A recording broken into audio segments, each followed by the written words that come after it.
जय श्री कृष्ण, राधे राधे। भक्तजनों, आज हम सब श्रीमद् भगवद गीता के 8वें अध्याय का महात्म्य सुनेंगे। सर्वप्रथम भगवान का स्मरण करते हुए सब बोलिए, ओम श्री राधा कृष्णाभ्याम नमो नमः।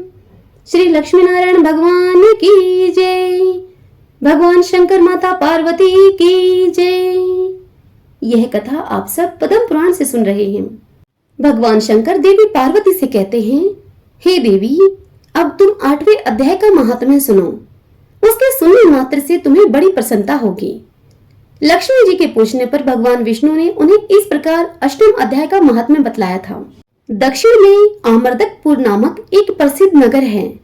वहाँ भाव शर्मा नामक एक ब्राह्मण रहता था, जिसने एक वैश्या को पत्नी बनाकर रखा था।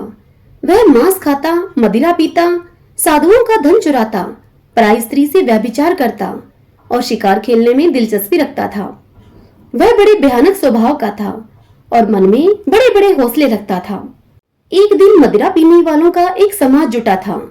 उसमें भाव शर्मा ने पेट भरकर ताड़ी पी, खूब गले तक उसे चढ़ाया। अतः अजीर्ण से अत्यंत पीड़ित होकर वह पापात्मा कालवश मर गया और बहुत बड़ा ताड़ का वृक्ष हुआ। उसकी घनी और ठंडी छाया का आश्रय लेकर ब्रह्म राक्षस भाव को प्राप्त हुए कोई पति पत्नी वहां रहा करते थे। उनके पूर्व जन्म की घटना इस प्रकार से है। एक कुशीबल नामक ब्राह्मण था, जो वेद वेदांग के तत्वों का ज्ञाता, संपूर्ण शास्त्रों के अर्थक का विशेषज्ञ और सदाचारी था। उसकी स्त्री का नाम था कुमति। वह बड़े खोटे विचारों की थी। वह ब्राह्मण विद्वान होने पर भी अत्यंत लोभवश, दान में मिले हुए प्रतिदिन अपनी स्त्री के साथ भैंस, काल पुरुष और घोड़े आदि के बड़े दानों को भी ग्रहण किया करता था। परंतु दूसरे ब्राह्मणों को वह दान में मिली हुई एक कौड़ी भी नहीं देता था।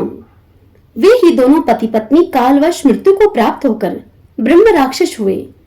वे भूख और प्यास से पीड़ित होकर इस पृथ्वी पर घूमते हुए उसी ताड़ वृक्ष के पास आए और उसके मूल भाग में विश्राम करने लगे। इसके बाद पत्नी ने पति से पूछा, हे नाथ, हम लोगों का यह महान दुख कैसे दूर होगा तथा इस ब्रह्म राक्षस योनि से किस प्रकार हम दोनों की मुक्ति होगी। तब उस ब्राह्मण ने उससे कहा, ब्रह्म विद्या के उपदेश, अध्यात्म तत्व के विचार और कर्म विधि के ज्ञान के बिना किस प्रकार संकट से हम छुटकारा पा सकते हैं। इस ज्ञान के बिना हमें छुटकारा नहीं मिल सकता है।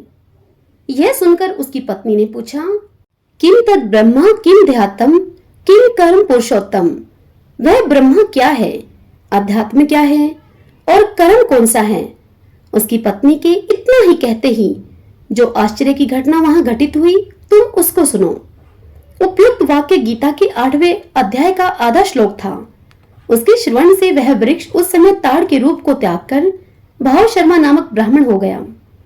तत्काल ज्ञान होने से विशुद्ध चित होकर वह पाप के चोले से मुक्त हो गया तथा उस आदि श्लोक के ही महात्म्य से वे पति पत्नी भी मुक्त हो गए। उनके मुख से दैवात ही 8वें अध्याय का आधा श्लोक निकल पड़ा था। तदंतर आकाश से एक दिव्य विमान आया और वे दोनों पति पत्नी उस विमान पर आरूढ़ होकर स्वर्ग लोक को चले गए। वहां का यह सारा वृतांत आश्चर्यजनक था। उसके बाद उस बुद्धिमान ब्राह्मण भाव शर्मा ने आदर पूर्वक उस आदि श्लोक को लिखा और देव देव जनार्दन की आराधना करने की इच्छा से वह मुक्तिदायिनी काशीपुरी में चला गया। वहां उस उदार बुद्धि वाले ब्राह्मण ने भारी तपस्या आरंभ की। उसी समय क्षीर सागर की कन्या भगवती लक्ष्मी ने हाथ जोड़कर देवताओं के भी देवता जगतपति जनार्दन से पूछा, हे नाथ, आप सहसा नींद त्याग कर खड़े क्यों हो गए। तब श्री भगवान बोले, हे देवी लक्ष्मी, काशीपुरी में भागीरथी के तट पर बुद्धिमान ब्राह्मण भाव शर्मा मेरी भक्ति से परिपूर्ण होकर अत्यंत कठोर तपस्या कर रहा है। वह अपनी इंद्रियों को वश में करके गीता के 8वें अध्याय के आदि श्लोक का जप करता है। मैं उसी की तपस्या से बहुत संतुष्ट हूँ। बहुत देर से उसकी तपस्या के अनुरूप फल का विचार कर रहा था मैं। हे प्रिय, इस समय वह फल उसे देने के लिए मैं उत्कंठित हूँ। कथा को सुनते हुए देवी पार्वती भगवान शंकर से पूछती हैं, हे भगवान, श्री हरि सदा प्रसन्न होने पर भी जिसके लिए चिंतित हो उठे थे, उस भगवत भगत भाव शर्मा ने कौन सा फल प्राप्त किया।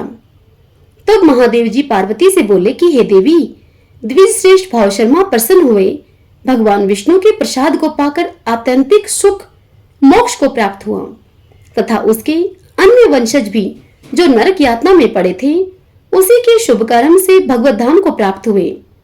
हे पार्वती, यह 8वें अध्याय का महात्म्य थोड़े में ही तुम्हें बताया है मैंने। इस पर सदा विचार करते रहना चाहिए। हरि ओम तत्सत। ओम श्री राधा कृष्णाभ्याम नमो नमः। लक्ष्मी नारायण भगवान की जय। भगवान शंकर माता पार्वती की जय। यदि कथा आपको पसंद आई हो तो इस वीडियो को लाइक करें और अन्यों के साथ शेयर करके आप पुण्य कमाएं और कमेंट बॉक्स में जय श्री कृष्णा राधे राधे लिखें। और इसी के साथ यदि आप इस चैनल पर पहली बार आए हैं तो आप इस चैनल श्री कृष्ण दीवानी को सब्सक्राइब कर लीजिए। बेल आइकन का बटन भी दबा लीजिएगा ताकि आपको आने वाले सभी वीडियोस की नोटिफिकेशन सबसे पहले मिल सके। जय श्री कृष्णा राधे राधे।